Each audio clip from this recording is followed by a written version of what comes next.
Hello, this is SOOOO. Today I'm getting up close to the camera because I want to show you something tiny. It's huge, it's gonna be huge, but it's really small. Now, look at this. This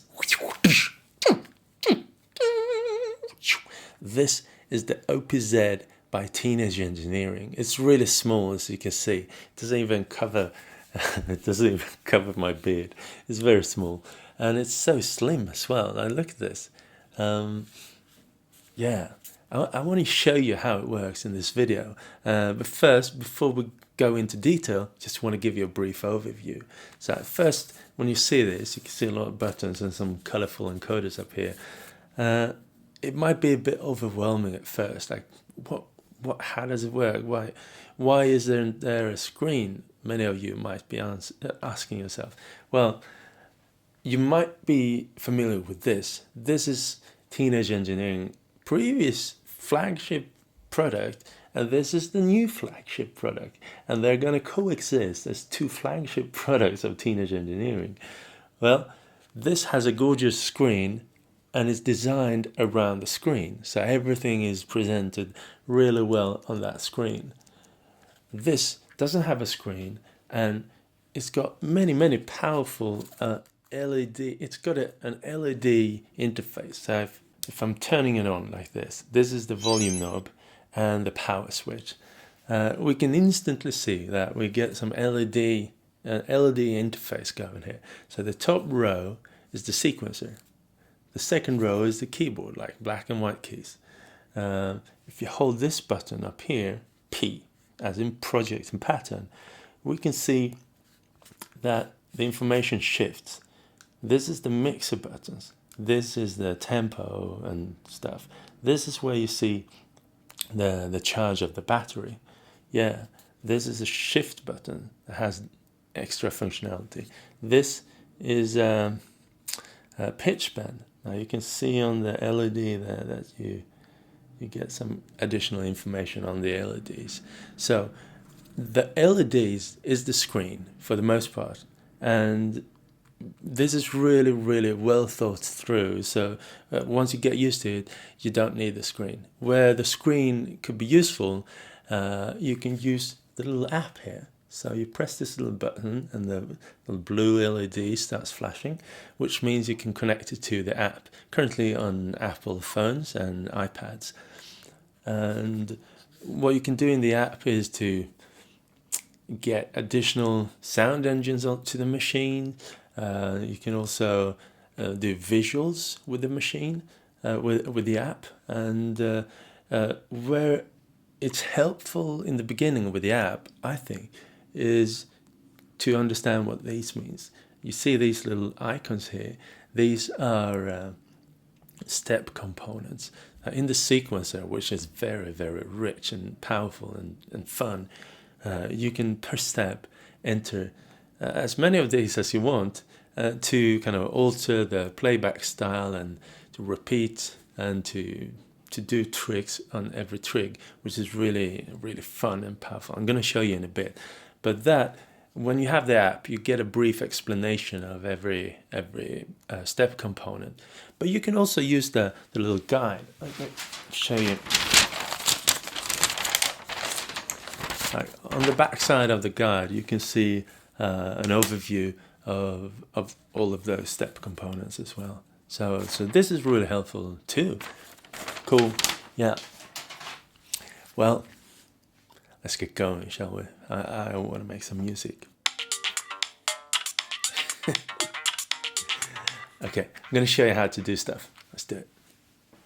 All right, so here it is, the OPZ. It's really beautiful, super nice design by Teenage Engineering.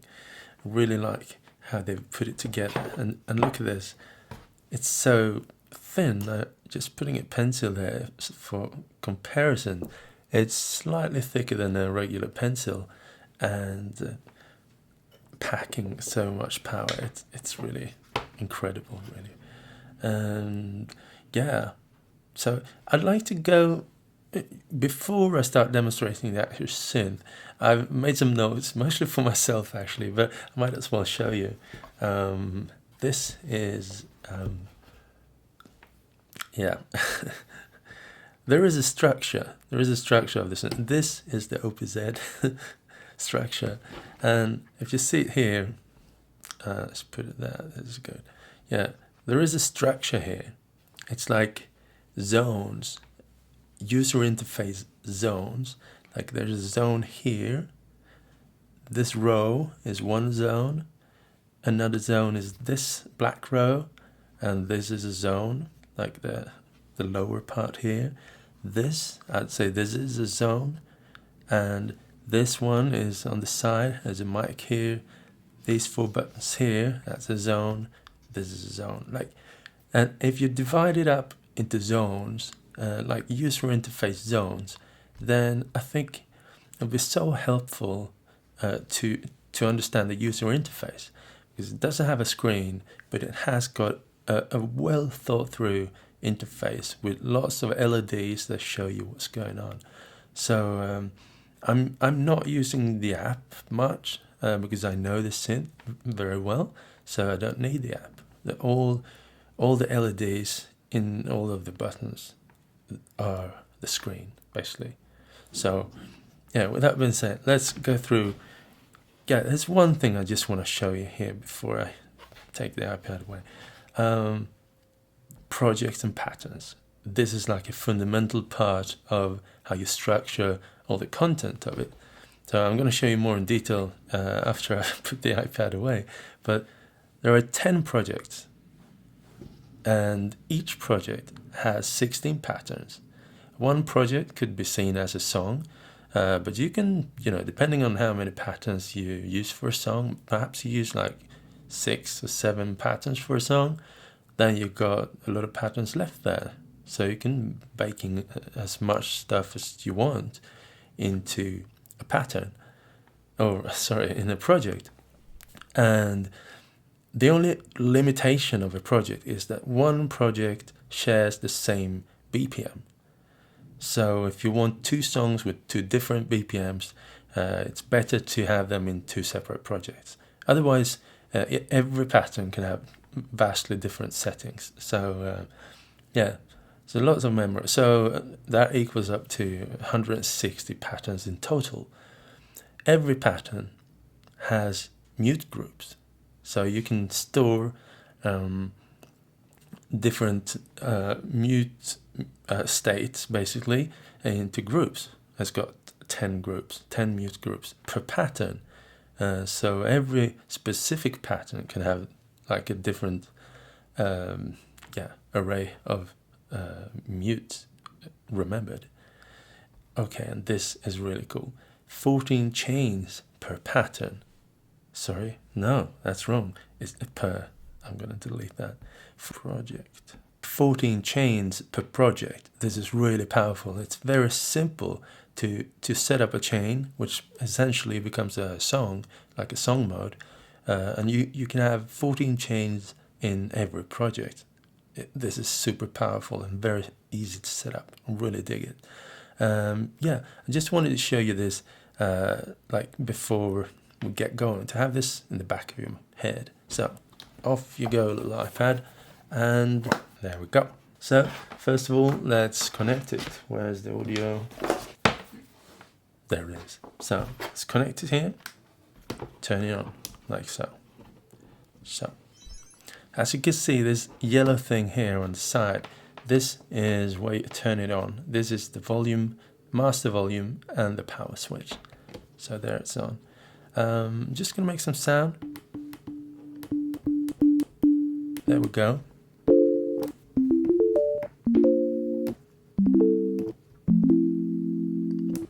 Let's go through the user interface and try to iron out what the different zones are in the user interface to get a structure really early on now in this video. I was mentioning this is like one zone, another zone, and a third zone, a zone here. This is a zone. This is a zone. So let's try to divide it up. This is where the sequencer is. This is also where you select what track you're on. So if you are pressing this, you select the track you want to work with. If you don't press this, this is like the track selection button. And if you don't press this, it's the sequencer. So if I press play here now, it's some kind of sequence running here. And this particular track that we're on right now, pressing this, we can see we're on track, this one called chord. So the chord track doesn't have anything on it now. There's a lot of other things going on. I want to go to an empty pattern. So by doing that, I need to press the pattern button up here. By just holding that, I can see that there's other, different information now on the LEDs. So when I'm pressing that, we can see that, oh, the pattern that I'm in right now is this pattern. It's flashing. I can see that these are red. It means that these have pattern data in them. These are not red. It means that these are empty. I'm going to move to an empty pattern there and press play again. It's empty. Let's move to another one. This. Press play. Stop. This one. Nice. Yeah. So play and stop, that's very easy to understand what they do. But this has now, I've shown you 3 functions of this row now. First, it's the sequencer, it's the track selection, and when holding this one, it's the pattern selection. Going to an empty pattern there. Okay, empty. So pattern select, track select. I'm going to select the bass track, okay? And these 2 rows, there are 2 different zones, but they can also be one zone. Like, if there is nothing pressed, this is the keyboard. White keys and black keys, it's the piano layout. So if I want to make a little sequence here of a bass, like that, I could do like press a trig, press the desired note, another trig,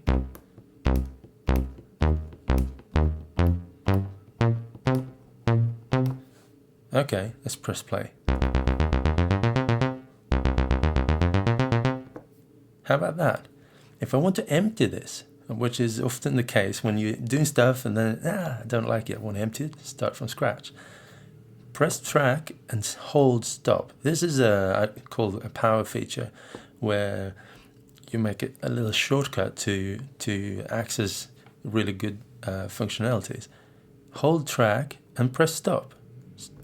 And you can see that animation building up there. The LEDs are telling me that they're going to do something, but only when they reach the end here. Stop means erase when you hold it with when you hold this. So now I erased that track. What would happen if I kept this button pressed instead, the pattern button, and I pressed the stop? It would then erase the whole pattern. So erase pattern, erase track.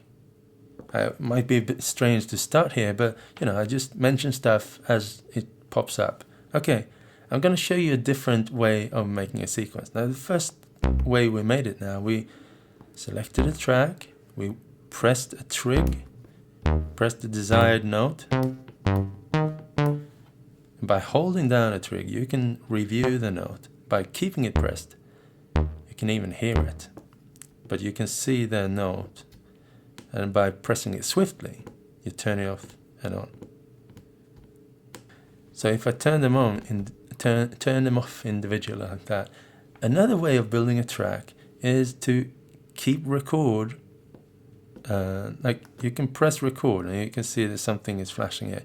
If I keep it pressed, I can build like a sequence like that.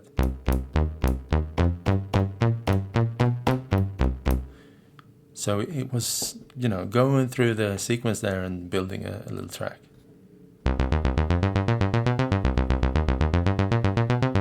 Yeah, how about that?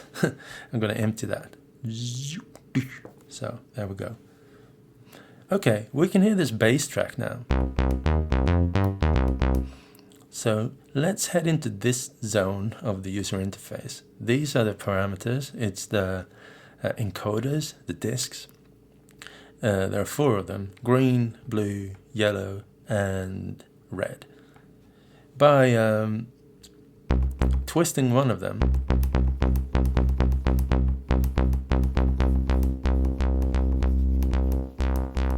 I'm altering the sound engine. And you can see that these are brightly white now. This zone, the encoders, they've got 4 different pages. The white page is page 1, and page 1 is synth parameter 1 and 2, filter, and resonance.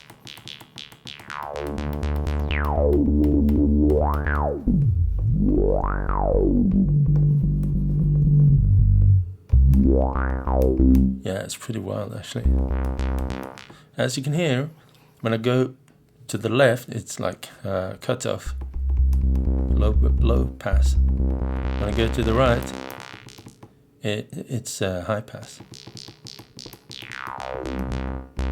So essentially it's 2 filters, like one going like that and then one going like that. It never goes like this, it's like this or that. And if you was paying attention there, you could see that, oh, it was flashing green in the middle. A green on these LEDs means that you've reached the middle point. If you go all the way up, it starts flashing, that means you've reached the top. If you go all the way to the minus side, the LED will go out. But I think it's not actually, no, it's slightly on, but yeah. So that's like the lowest point, middle point is the green, and the top point is the flashing. Yeah. That's page 1. So how do I change to page 2? Well, you press this little button, the shift button. This is a different zone. We've pressed record and play and stop as the transport zone, and this one is a little zone of its own. It's the shift button.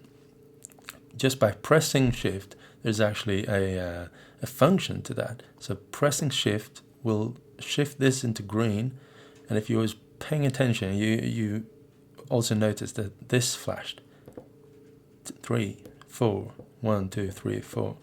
So this is changing the colors here and changing the number here. If you've got a problem reading colors, you can check this out to know what page you're on.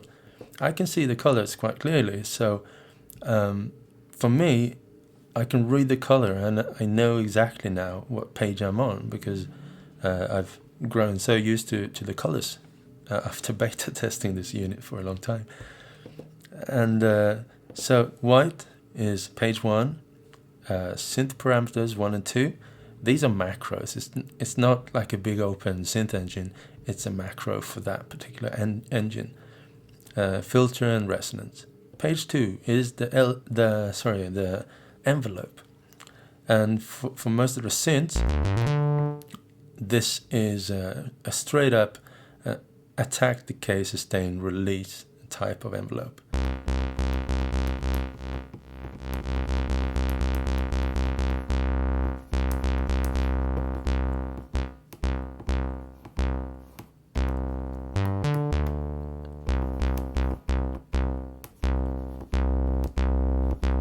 Yeah.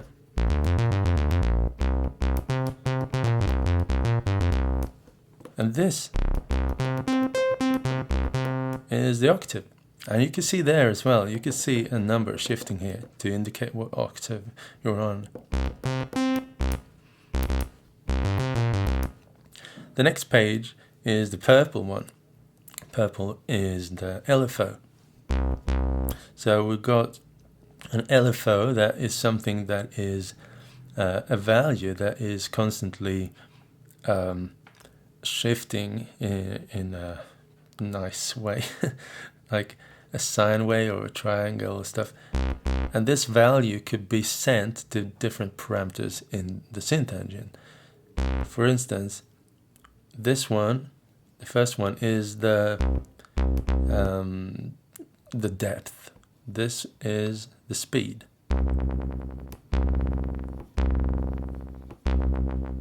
So now the depth is at maximum, so I'm sending this value to the maximum amount somewhere. Is it the filter? Is it sound engine? I'm not sure. But let's try the next one. This is the destination of this LFO behavior. This is now the green destination. This is blue. This might be the filter or sound. I'm not sure actually. It might be synth parameter 1 and 2. Let's try the next one. Yellow. Yeah, this is the filter.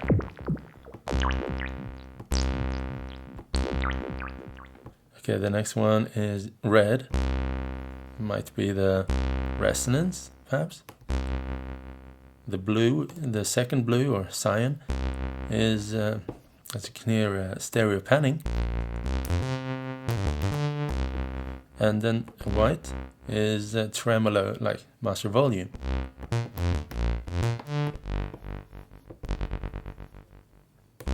And I believe this is going to affect the shape. So right now it's a smooth waveform. I believe it's a triangle.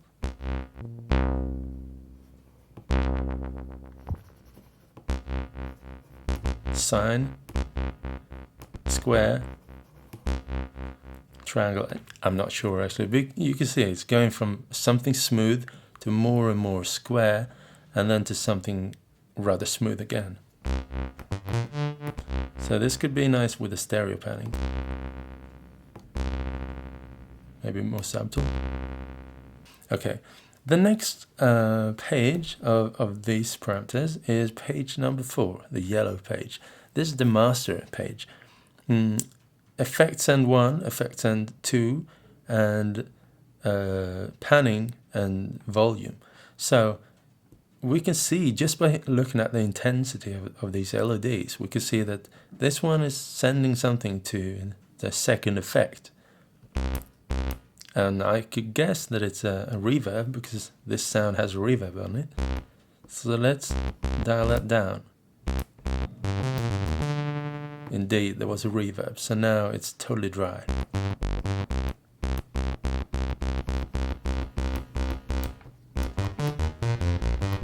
The effects are placed on these tracks, effect 1 and effect 2, and they are global effects, so you can send to them and then they give off their effect sound.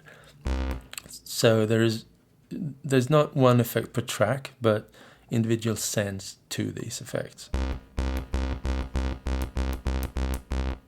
So what about effect 1? Let's turn on it. Okay, that's a delay currently.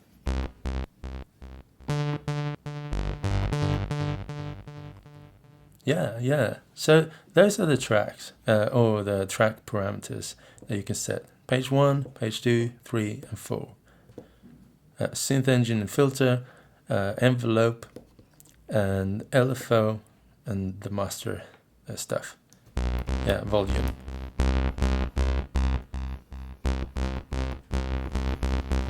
Panning. Okay, let's make a little bass track. I'm gonna make this bass a bit less sharp.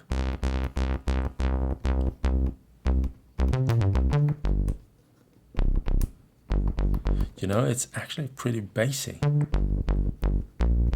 And with a bass track, I might not want that much reverb. Okay, let's make it totally dry. Almost.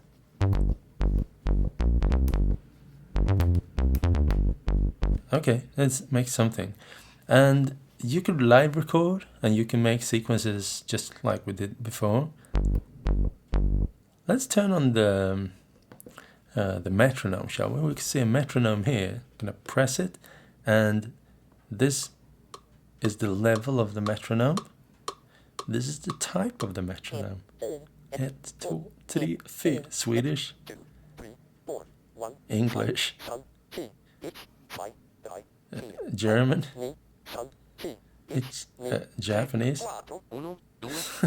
Yeah, yeah. I feel like the wood block is probably the most useful one.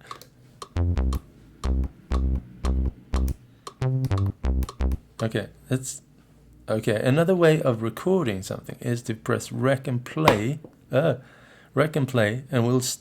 it's now waiting for you to press a button. So whenever you press something, it starts recording.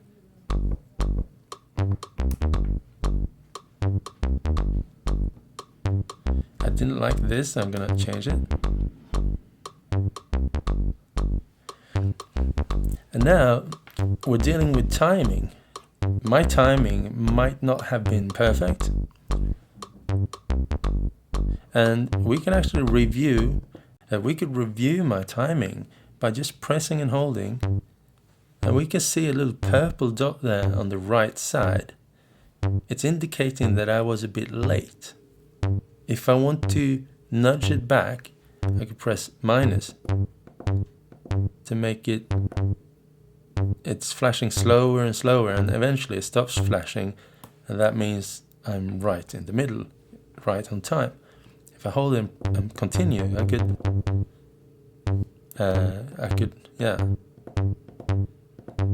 fix the timing basically individually. This is also late. Well, if this is late, it's hard to tell, I guess, if it's the last one. Yeah, I could do, if there is a lot of timing that I just want to fix, then I could use some quantizing. To quantize one track, you need to press and hold the track button, and while you're holding it down, you got access to a number of features here. The yellow one is quantized. So if I crank it all the way up, it's going to be fully quantized. If I just crank it like halfway, it's going to be half quantized. So this is a fluid way of gradually quantizing something per track.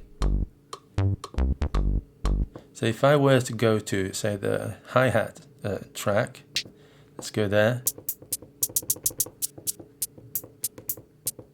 And I'm going to live record a hi-hat now. I know it's going to be terrible timing. So rec and play.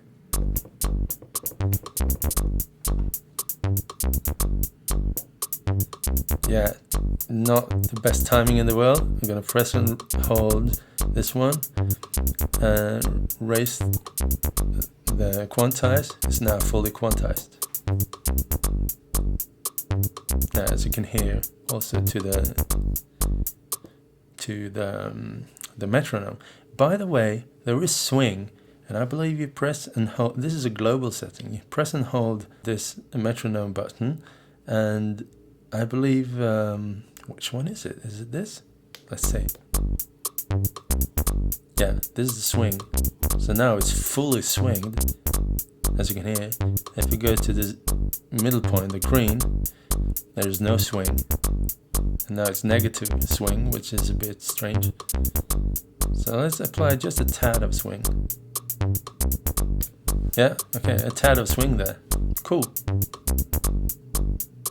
Now, if I want to make a chord to this, let's press and hold track and select the chord track.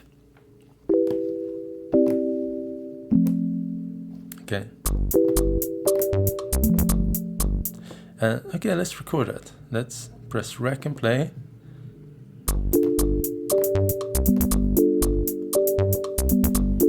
We quickly now we've realized that, oh, that's just one bar. That's really, really short. It's nice, but it's short.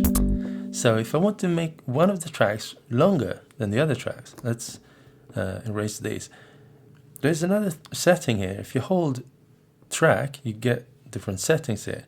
If you hold track and shift, there is even one more page of settings per track.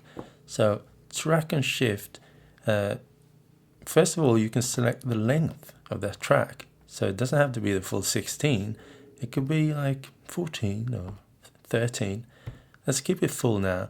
And down here, you can see on the numbers, if I press 2, it's going to be playing at half speed. If I press 3, it's going to be a third of the speed, which is a bit odd timing. And 4, it's going to be a fourth of the speed. So maybe now you're thinking, okay, that's really great, but if I only got 1 trig per trig, it's going to be a bit limiting. But no, you've actually got 4 trigs per actual trig. So if you're recording something in real time, you've got 4 times the amount of buttons to enter your notes. And currently the only way of entering notes in that timing is to record it live. So let's see, rehearse a bit. So we're in G.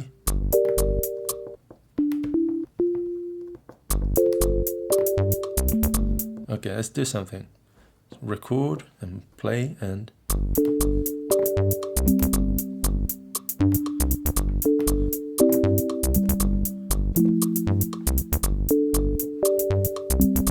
Yeah.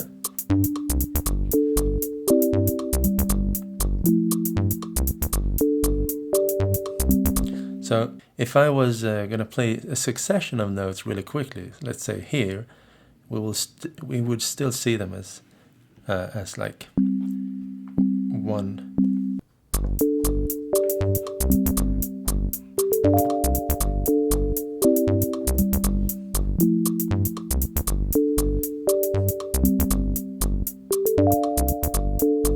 Yeah, and this is another example of my timing being slightly not that great. So on this track, let's do some quantizing. And now this is a really good feature. Now we've slowed this track down with this feature like track and shift. It's playing at a fourth of the speed. And this will also affect the quantizing. So now it's quantizing at a different resolution to adjust for that slow down speed. So now let's see what happens there if we quantize this fully here. So this was quantized in a suitable grid.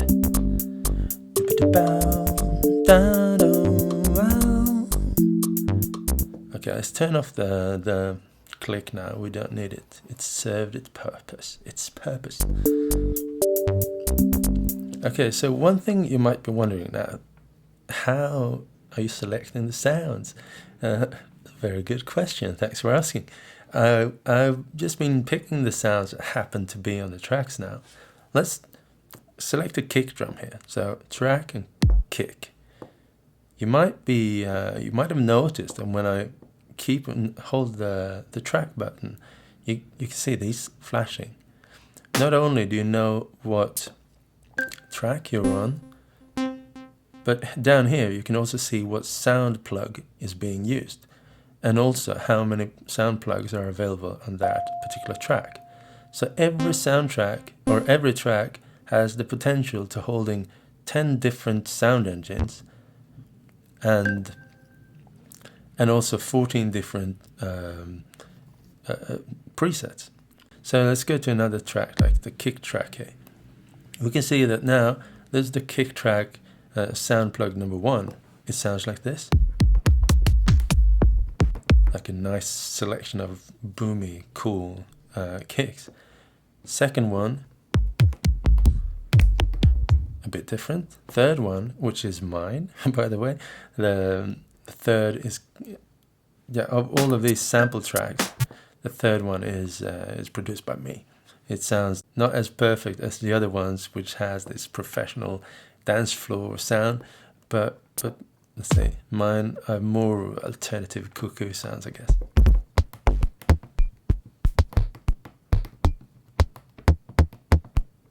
So for instance, this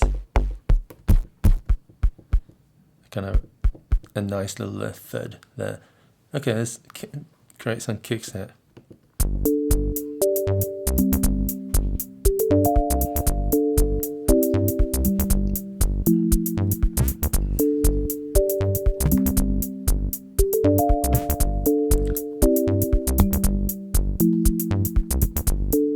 Yeah, nice. I'm gonna create a kick there as well. In the, I'm gonna just put perhaps this one. Yeah.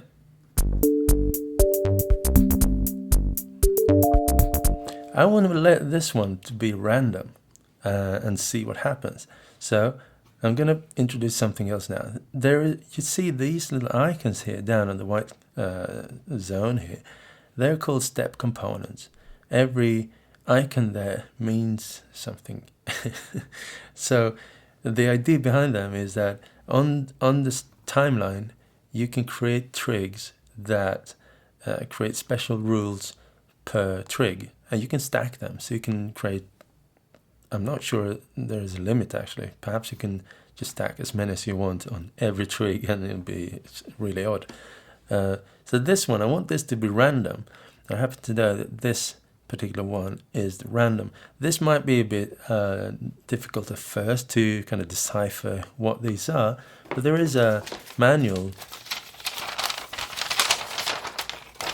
and on one side of the manual you can see an explanation of all of the different icons and what they do, like pulse, hold, multiply, velocity, and so forth, and random.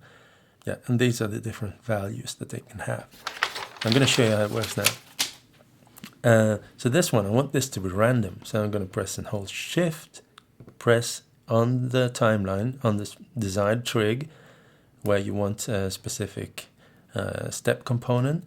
Keep it pressed. You see it's flashing green now. This is a step component. And this one is the random. So I'm going to press random here, and the default value is 4. I think it's... I'm playing this note. By applying some random to it, you will gradually... it will play stuff around that note. So if the random is a high value, it will be stretching out as further and further away from that note with its randomness. So right now, random 4 is going to be something like that, I guess. The random range. So let's play it. Kick, kick, another kick, a deep kick, yeah, high kick stuff. Okay, let's increase the random there. Press and hold a bit, make it totally random. So now I was playing that. Something here. Yeah. It's a bit subtle. Let's do it on something else. So I'm going to go to this track, the effects track, and I'm going to choose my pack as well, which is my buddy Andre, who was in my studio and makes some slaps and multiphonics on the saxophone. He's amazing. I'm so glad that he's in the OP1 now, or OPZ.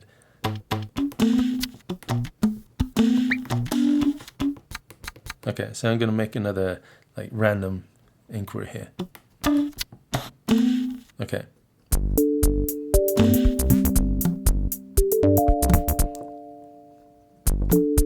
Okay, there. Okay.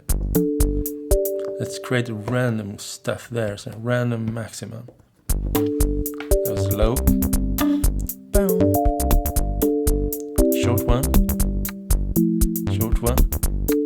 Short one. Yeah, I'm lucky. It's a heavy one. Yeah, cool. That's really nice. And yeah, let's head over to the arpeggio. Arpeggio track is a bit different from the other track because it's an arpeggio. As you can hear now, the arpeggio is affected by the global swing setting.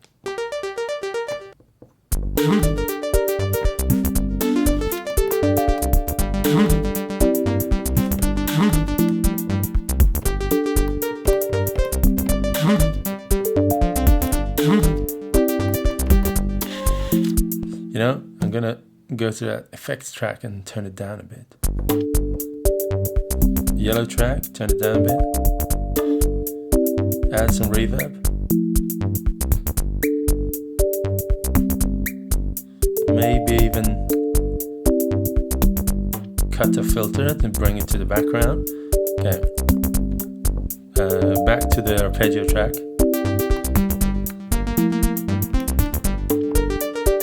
I think this is a bit too much of swing, so I'm gonna remove that swing again, back to just a tad.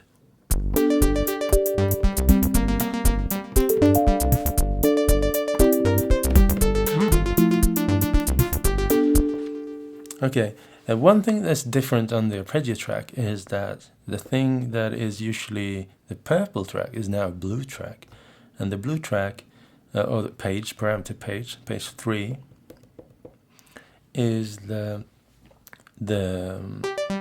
arpeggio settings. So this doesn't have a LFO page.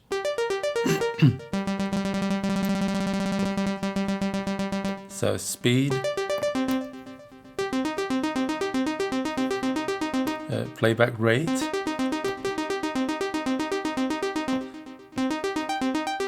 range,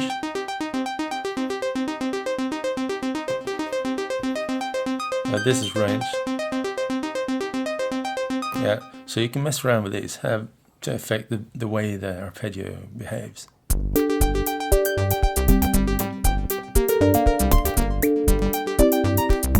Okay, so let's pick another sound there. Track 2, a sound plug 2.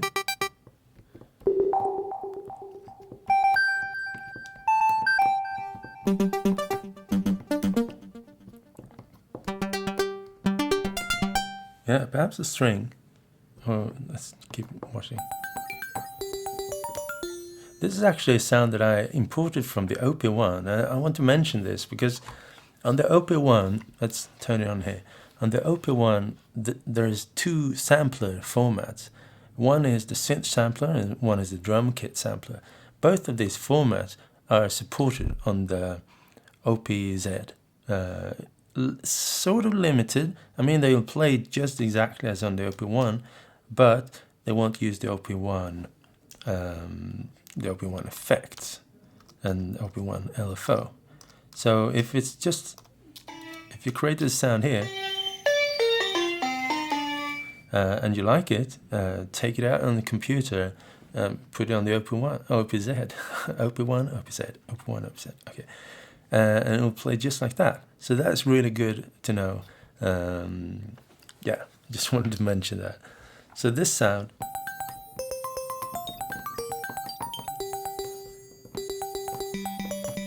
is the sound coming from the OP1.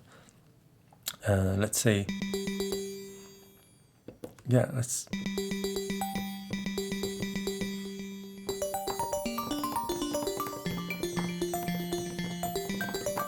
Yeah, that's kind of nice. Okay.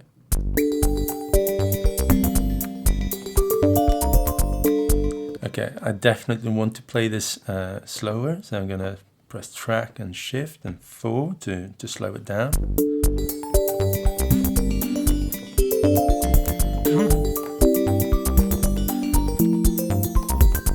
Okay, let's record, rec and play.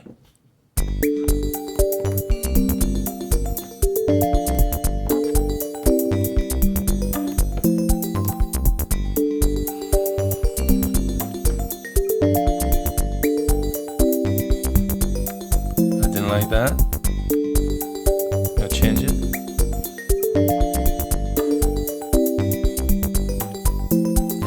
Yeah. Yeah, that's nice. Okay. Yeah, that's pretty nice. Perhaps I'm going to dial down the volume on this. And also that effect track, it was a bit too much random, so I'm going to change that random down to a bit less random.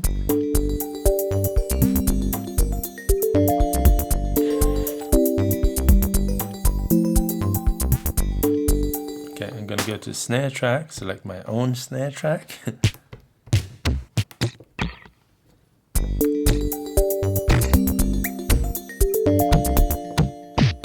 Yeah, perhaps this one.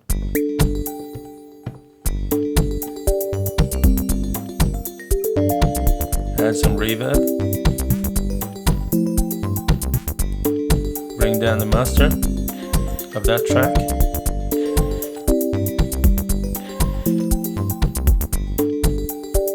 Yeah, I'm gonna go to that chord track, bring down the master there, or the volume. Maybe some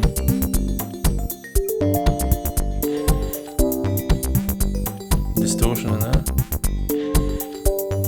There's some more reverb. Yeah, let's come to the melody track as well. It works just like the others. So let's check out the different synths. Yeah, this is a synth. Let's check out the parameters. I believe this comes from the open one, the one called digital. It sounds very similar.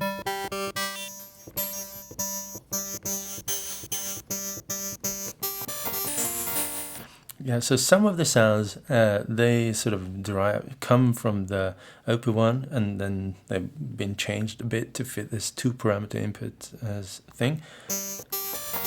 But most of them are just specific synths for specific needs. Like there's one really good for bass sounds, some other ones particularly designed for arpeggios, but you can select where you want them to be with the app.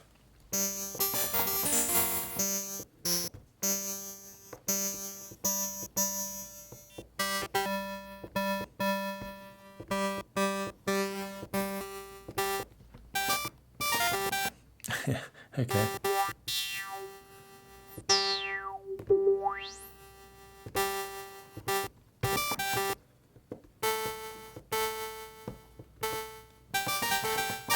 Now this I'm now on this track, the lead melody track, and well, let me change it back to a less distorted sound. And we can hear now that there's actually polyphony here. 3. Yeah, 3. The polyphony, you can play 3 notes. But there is a setting to turn it off and to go into mono. By holding down track, we get some different settings per track. And this one is, I believe, you can see it's green, purple, and yellow. Green is polyphony. Purple is mono.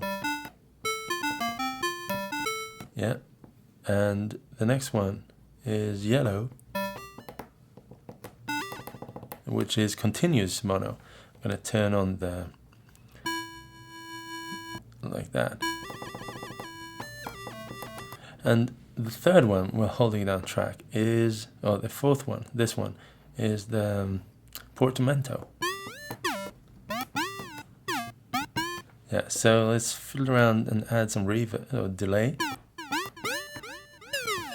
Maybe not that much. Okay, so how about that?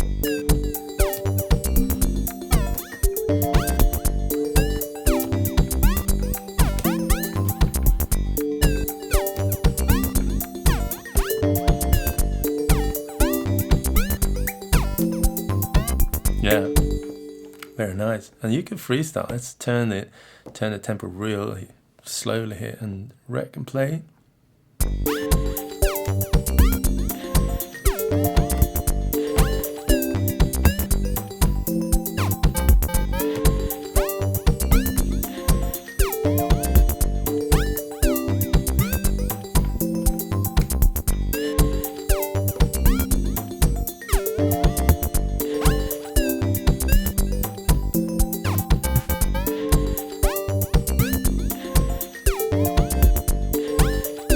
And then delete this. Remember. Now, we've been making a really cool track here. So if we would like to make a copy of this track and make a variation, we could hold down pattern, press shift, and you notice it's now yellow, this flashing yellow. That means copy. So it's going to copy and paste to a destination. So that's how quickly you can make a little copy. Yeah, There's actually several modes of copying. So when holding down P here, pressing the shift button, if you press it again, you can see these are flashing now. So now it's just going to copy the parameters. If you copy again, you can see that this is flashing. So now it's going to copy the track settings. I think all of the track settings, I guess. Yeah. Another power feature here that you might find useful now is that if you want to save this, it's continuously saving all the time. So every time you turn it off and turn it on, it's going to be there where you left it. But if you want to make a backup, you can do that by pressing and hold P and pressing plus. So while doing that, it's going to do that kind of animation again. When it reaches the end, it's going to do something. So pattern and plus will make a backup point, like a free state of that pattern, or not the pattern actually, the whole project. So every project also has a backup. So now if we make a lot of stuff here and accidentally delete something, we could, like, if I were to press P here and stop, and then I realized that, oh no, I deleted the wrong pattern or something, I could recall that saved state. So pressing P and minus will collect that saved state and bring it back to life again. And yeah, so there we are. This is really useful. There's also another setting related to that. So a setting that makes it not save while you're using it. By holding down P and pressing the track button, keeping it pressed, you see the animation is much slower here because it's going to perform something more substantial. When you reach the end there, it's now, you can see it's red, it's glowing red every time you press the pattern and project button. That means it's not going to save stuff now. So when you turn it off, nothing will be saved. If you do it again, you turn it off. Yeah. So when handing it off to a kid or to someone that you know will mess it up, then yeah, turn it on. Cool. Yeah. Where are we? Yeah. Let's explore these, for instance. Let's say we're there. Okay, and we're there. Copy. Okay. So you can hear the delay there. The delay is currently on effect 1. If I go to track effect 1, we can also see that there is 4 different plugs available here now. And on the effect, I think number 1 is currently the delay. So if I change it to plug 2, it's not a delay anymore. What is it?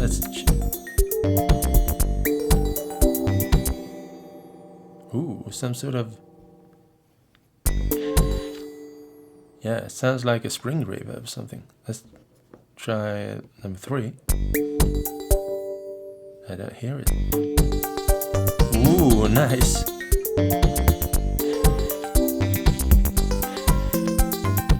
Nice. Yeah, some crunchy effect there. So let's try the next one. 4.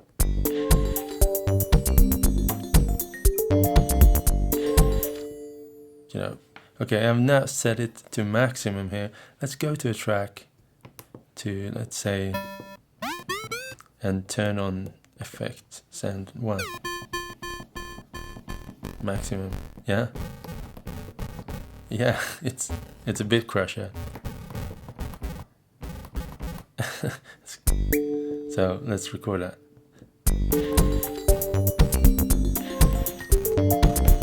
Okay, and head over to the effect 1 and change the settings again.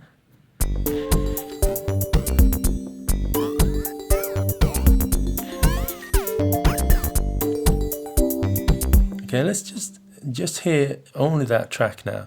I'm going to introduce this button there. This is the mixer. While pressing it, you can see all these white dots. That means all of these are now active. So now I've muted all of these tracks.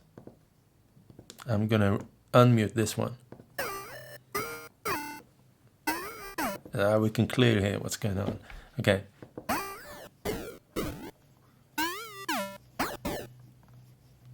Yeah. So how about taking this parameter and enter like different points? Like here I want this, here I want this effect there, there I want a different intensity, there, gonna bring it down there. Okay, let's see if we can animate this parameter here now.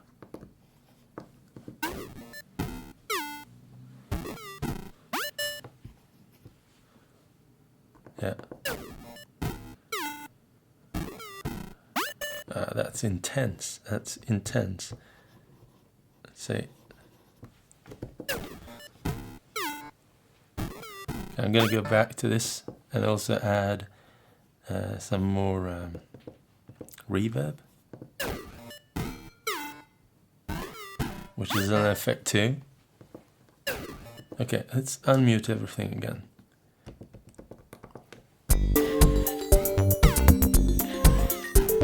Okay, another thing I want to highlight now that we're familiar with this, the mute mixer, is that when you keep this pressed, you can see that number 1 is currently active. That means we're currently at the mix group or mute group number 1. And if we only use the kick and the bass and the chord like that. So right now we only got these 3 tracks active. Yeah. And then I could create, if I leave group 1 now, I can go to group 2. And so group 1 is, remember this, I don't need to save it, it's just there. Group 2 could have like the hi-hat and also that effect track. Yeah. Group 3 could be everything. Okay, so let's go from group 1. Group 2. 1, 2, and group 3. So that's a way to prepare different mute groups. It's really great. Yeah.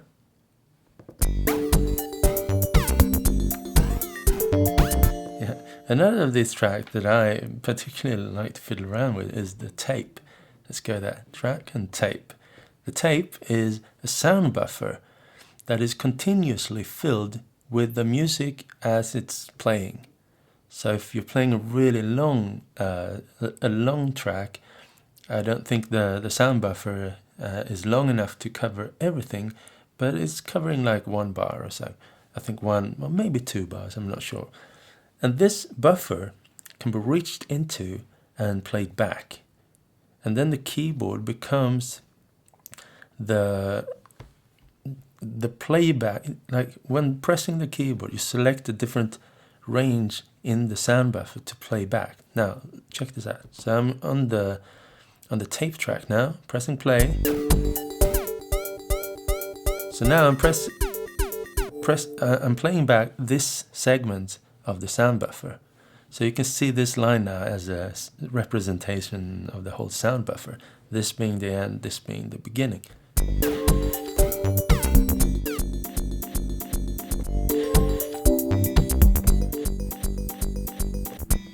And you can see this number 3 is currently active, and this is the length of the slice that you're playing back.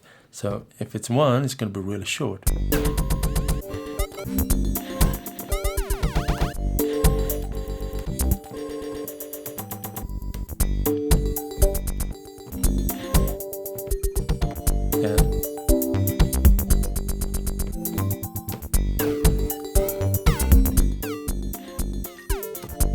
And while you're playing back the tape, you can also change the speed with this.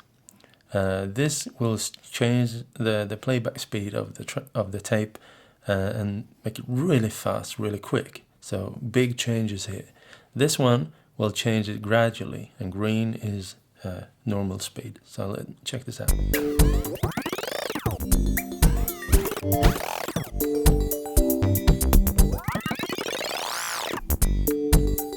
And with this one, it's more gradual.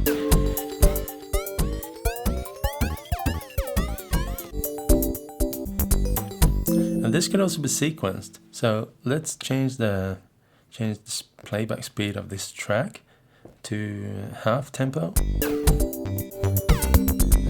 and change it to maybe 2. Okay. So rec and play.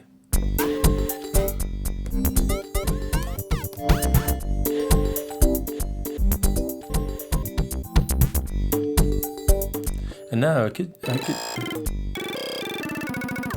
change that.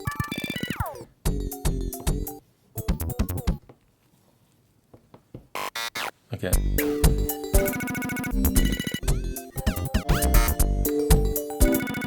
By holding down a trig, by the way, you can see this blue. The blue means the length. So right now it's pretty long. You can make it shorter. Yeah. It doesn't make any sense. I'm gonna take them away. Make shorter entries like this. Okay, rec and play.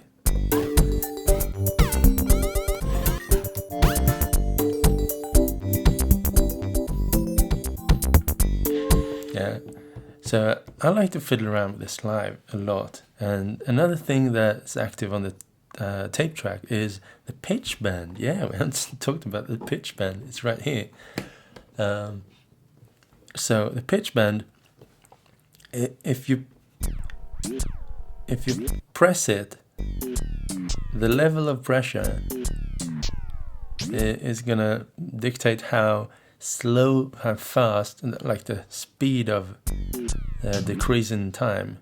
So let's hit it.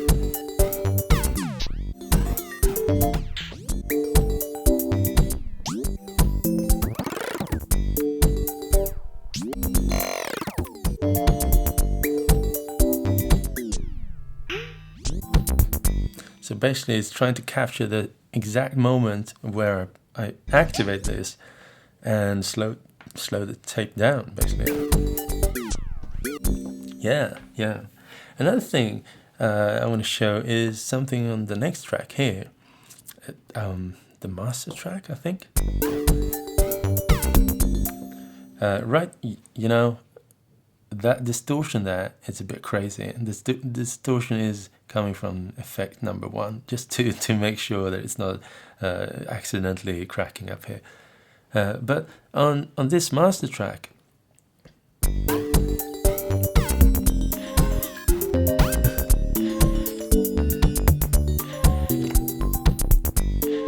I can transpose. So I can transpose the whole thing, the whole piece. I'm gonna go to this track again. It was a bit too much of that nice distortion. Just, okay. Okay, so we can hear what we're doing. Gonna go there and demonstrate the transposing. See, this is lighting up now.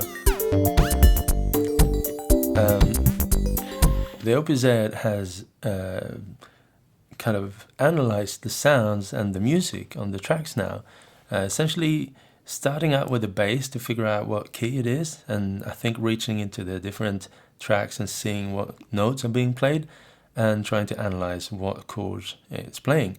And if I'm striking another chord here now, it's going to transpose.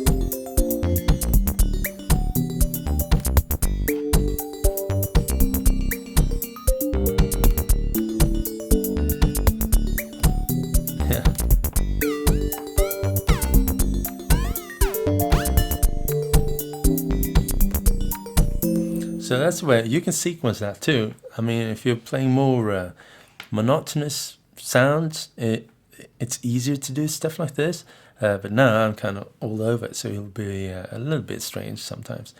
But it's trying to not transpose everything equally, but try to keep within the scale of the music. Yeah, okay.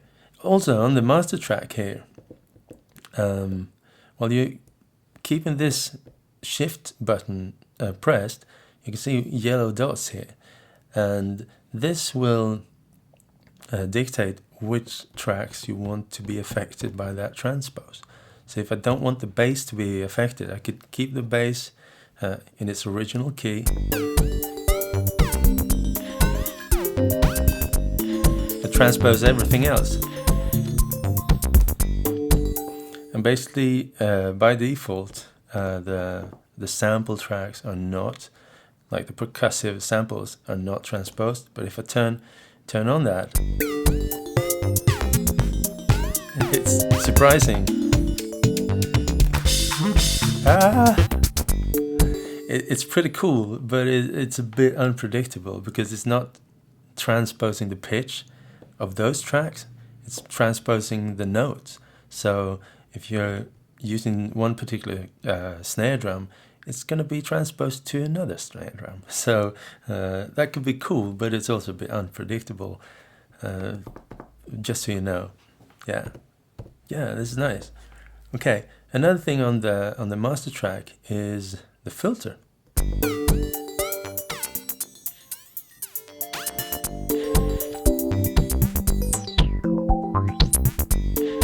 Yeah, so basically the filter is on the master as well. Yeah, cool. Let's get to the next one. This is where you do sort of pocket operator punch-in effect. On the pocket operator, you hold an effect button and punch in an effect like momentarily, and then you release it. You could do the same here on this track. So this track, it's divided into two sections. This is for the synths, and this is for the rhythms. So track 1 to 4 and track 5 to 8, and they're identical. So starting out here, and the second one starts out here. So 2 octaves of effects. So what are they doing? Well, actually, this is a good time to connect the app, because it's got some funky visuals. Let's try it out. The app, you say? The app. Okay, this is an iPhone, and currently this only works with Apple's devices, like iPhones and iPads. And if we turn it upside down, there's a tiny button there. If I press it, it turns blue, and then I can go into the app and press scan, go to the one you want to connect, and then it's connected. You're done, and then press this little app here, like OPZ.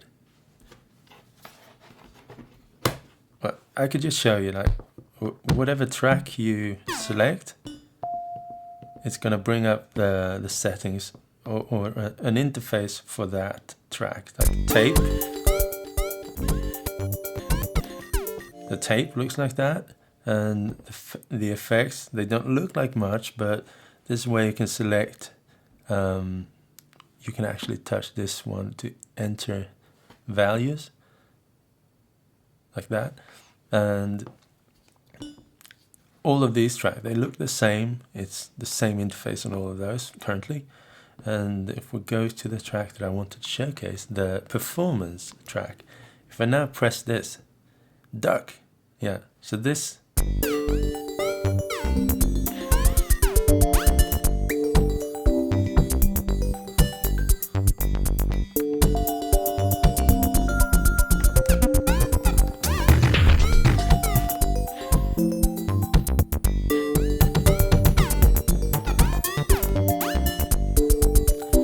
and sometimes it's actually a bit difficult to hear it, because this is a generic input. Like this loop is doing something to the rhythms, and it's going to loop a section. And A on this octave is going to do the same for the synthesizer.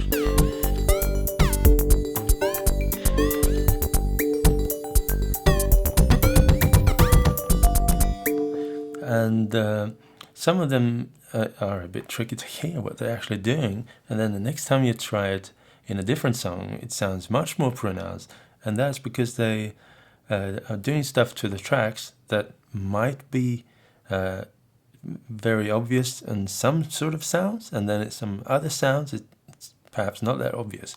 But basically what it's doing is reaching into the different tracks and manipulating the trigs, manipulating the settings. It's not doing audio processing effects currently. It's more like changing the different trigger settings. So that's cool. And also I think I like the duck. Yeah, that's duck. Yeah. Yeah, so cool. Yeah, I almost forgot. Let's go press the pattern here and go to the beginning of this song, which is something I prepared a couple of weeks ago. We've got one pattern there, second one there, more intensity, a fourth one, like a different part of the song, fourth one, third and a fourth, even more intensity, I'd say. So what I could do here is to quickly show you, first of all, how you change patterns. Just changing it will instantly jump there.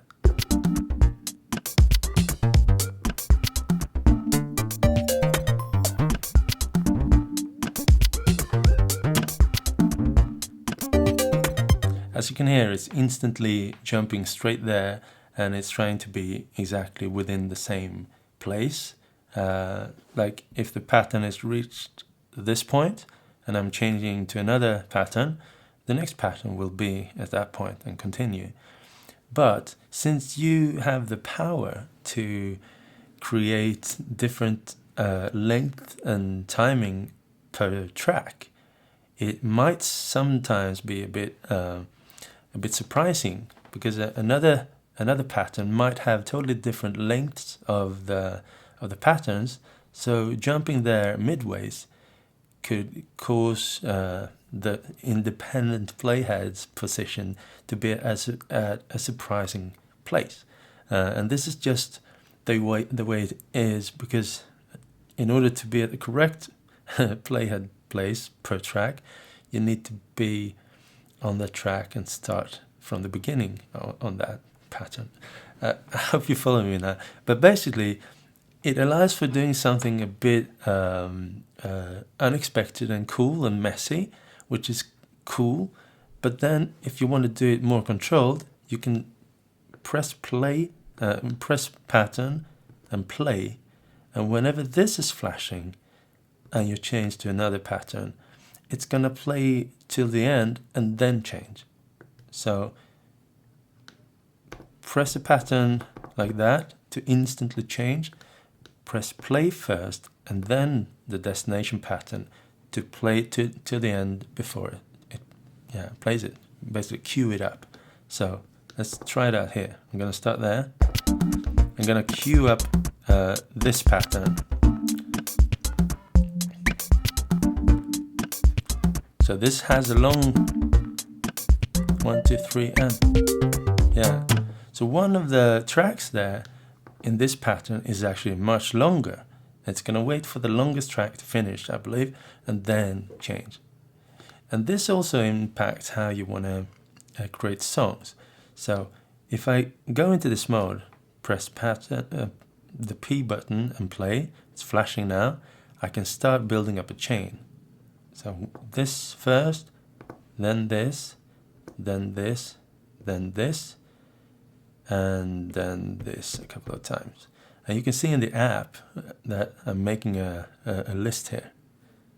And then when I release it, it's going to follow that. It's going to start here on pattern 1 now. Okay, let's see. So now it's going to play it. So number 2. Yeah. It's a bit long. 1, 2, 3, 4, 5 and do. Yeah. So now I made a little chain there. It's really fast to make it. So how do I save that? Well, press pattern again, the P button, and you might have noticed that these are also lighting up here. If I press and hold one of the white keys, a little animation comes, and voila, I've saved it there. So basically, the quick way to make a little pattern here, press, or a song, a chain, to press P, play, 1, 2, 3, 1, 2, 3, 1, 2, 1, 2, and save it there, and boom, now we've made a song. This is so powerful. And the way to quickly launch one of those chains is just to hold P and press one of these. So it's very, very powerful. And you could do it midways while you're playing without anyone noticing, and yeah, it's really cool. So for instance, and if you want to break out of the chain, you just select a pattern like that again, straight to it. So basically, if I'm here now and I want to create a place where I go and chill for a while, I could midways, when this is playing, I could like, yeah, I want to do this now. 1, 2, 1, 2. I'm gonna save it there. Okay, now, and I'm gonna go there now. See. So now we're there, and I could go do some other solos or something.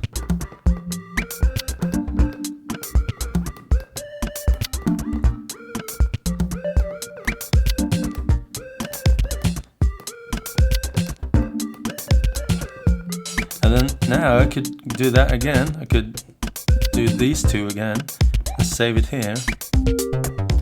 And now I've got that like stored.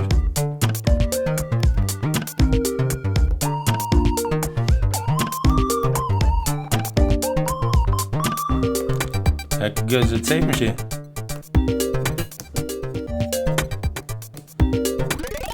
And now I might want to go to this again.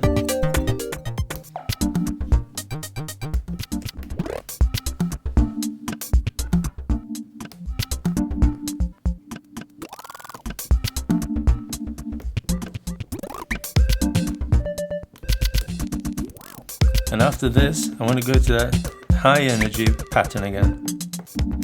So now it's queuing up. Oh, sorry. Yeah, and this was actually played 4 times, I forgot that. Yeah, there we go.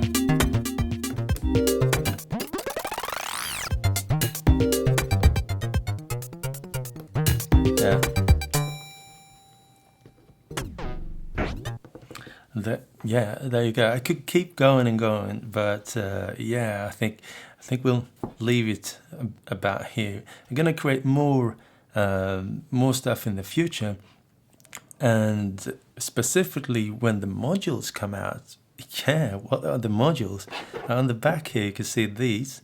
These are the module, the outputs and inputs for the modules. The only module that Teenage Engineering has currently announced is a CV and MIDI module, and I'm not sure which one is which, but it's going to be like MIDI out, MIDI in, CV out, CV in, or gate stuff. And the modules, you can imagine how small the modules are. They're going to fit here. It's like a small compartment here, the size of an old Game Boy cartridge, sort of, that kind of size, but a bit slimmer, I guess. It's really tiny. So in the future, we'll see a lot of modules come out. That'll be really exciting. And currently, I think this track is the in-out track, I guess. It says C here, like it's a picture of a card. So this is going to be an interesting track. And this track is the C DMX track, lights, controlling lights and colors. Yeah, and this track is the motion track, the legendary motion track. Now the motion track is something that I haven't talked about. Yeah, there's a lot of stuff to say about the motion track, but basically, let's exit here, go to the motion. Basically, it's a graphics. The whole Unity engine is inside the app. Unity is a very complex gaming 3D engine, and you got access to, I'm not sure if it's all of that, but you get a lot of stuff for free with that engine. So you can put like heavy, intense 3D graphic in it, and yeah, and create different cues that you could do with these parameters. Yeah. And then it could run in time to the music, like create effects and stuff.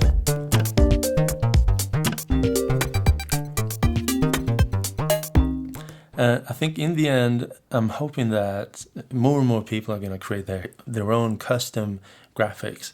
So from now on, I've only seen like a couple of engines. Let's see how to do that. Press there. Going to try another one like that. So right now we've got some experimental stuff in here.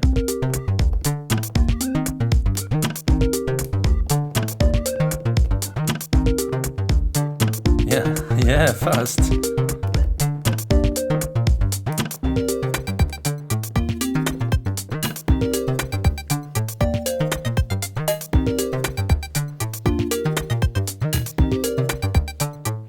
From the same machine, this intense stuff. Okay, one last thing I'm going to show you with the app. So when I go out here, go to this thing called configurator, and go to any of the tracks. Like, you can see there's a lot of plugs there available for me to download, and I'm not sure if that's going to be paid packs or not, but probably going to be some paid packs in the future. I don't know. But right now we can go check them out. So this is snare track. Let's check out the this one is called lead, cuckoo pawn. This is called digital. This is called electric. So what I can do here is to take one of these. I can take the electric here and drag and drop it to a free slot. So right now it was already there, so it doesn't duplicate. Let's see if I've got one. It's not there. Basto, yeah, this one. Like, put it there, and then when I'm happy with my setup here, per track, I could commit. Now it's sending that pack to the synth over. It's going to be really small packs because it's Bluetooth Lite, so Bluetooth LE. So don't expect like huge packs, like huge backups and stuff over Bluetooth LE, because it's going to be take too much time. But yeah, so this is the way you manage the stuff here.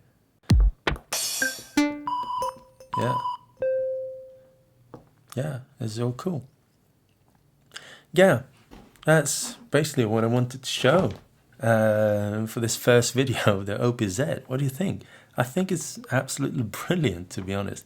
And now, some people, I've been just showing music that I'm making now, but if we go through some of the of the preset packs here. Sorry, that's mine.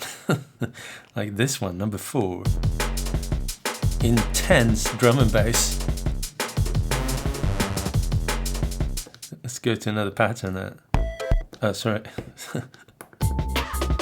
Now listen to this. This is sick.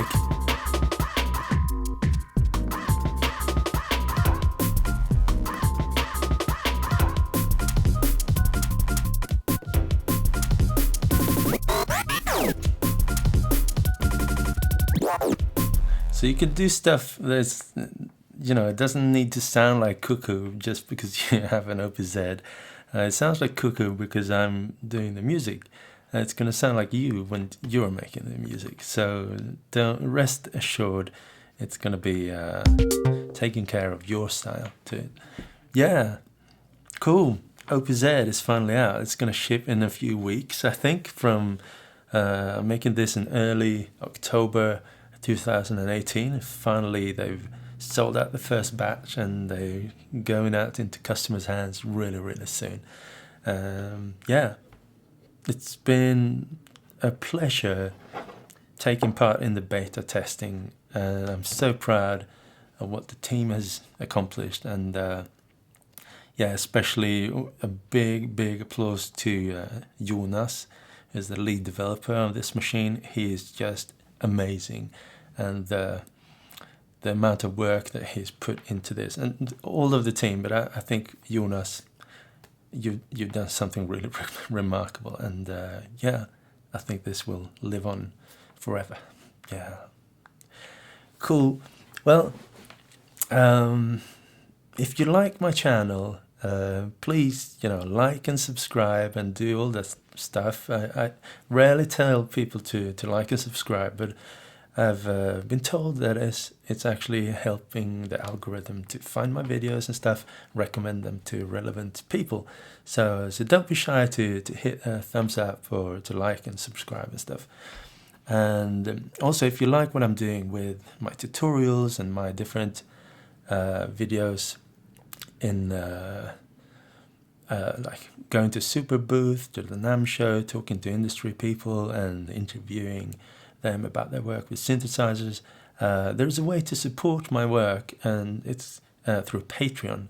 Patreon.com/SOOOO Music. It's going to take you to a place where you can sign up and become a patron for as long as you wish, and you can select the amount that you want to donate every time I create such a video like this or something else. And you can also set like a monthly maximum so that you're rest assured not to be overly charged if I'm suddenly going to NAMM and create like 10 videos or something one month. So it's a really nice system, and if you're my patron, you also get access to all of my downloads. But I've noticed that the people that I support on Patreon, I do it because I think it's important. I do it because I find their work important and good, and I want to support that. And I don't even have the time always to digest everything they do, but I think it's important, and it feels relevant to support them, so I do that. But if you support me, you also get downloads access, so there's something in it for you, like a reward too. If you're not up for this monthly commitment, I fully understand that. But I've also got my web store, which is store.truecuckoo.com, and if you go there, you can download my packs and buy them. You can also add tips there if you want to pay more for my packs. I'm going to make a lot of packs for this. And also, just so you know, that I mentioned in this video that the OP1 sample packs, they are also compatible with the OPZ. So if you have OP1 sample packs, you can put them in here. And if you open this on a computer, like when you boot it, you press which button is it now? I can't remember. It's the P, or I can't remember. You boot it into like disk mode, and then you get a disk basically telling you what folders are open to what content. So that's also something like a little bit of a bonus. There's also already packs that work with the OPZ, which is fantastic because it's compatible with OP1 samples. Yeah. And for a long time I've been wanting to create new t-shirts, and I've been making t-shirts in the past myself, and I love the high quality that comes from creating like screen printing stuff yourself. I really like that, but it's taking a lot of time and effort, and I don't have the necessary machines, so there's a lot of labor. But I'm now trying out a new service. So if you go to t-shirts.truecuckoo.com, it's going to take you to my t-shirt store. And it's currently just a few designs up there, and I haven't even got the t-shirts myself, but I've ordered like three or four of them just to check out the quality. But I've seen some prints. I've seen some like Nintendo has got official t-shirts there, so I guess it's high quality t-shirts, but I can't guarantee it because I haven't tried them on yet. But yeah, if you want to see my my designs on a t-shirt, and you want to if you want to order them, yeah, check out that channel, t-shirts.truecuckoo.com. And I'm going to update it regularly because I've got a lot of designs that I want to put on t-shirts, yeah, and tank tops and sweaters, all that. Cool. That's it for today. Really cool that you wanted to hang out for such a long time and check out the OP-Z in action. I'm going to make more and more videos of this. This is such a lovely machine, and it's so deep, so it requires a lot of attention, I think, on YouTube. So more of the OP1 and OP1. I keep saying OP1, OP-Z, Z. You know, Z looks like the number 2. It's not 2, it's not OP2, but it's like a cousin of OP1. It's OP-Z. Yeah. Peace out, everyone. And yeah, I hope you have a wonderful day. Cheers. Be curious, stay curious, ask questions, and never give up. Peace.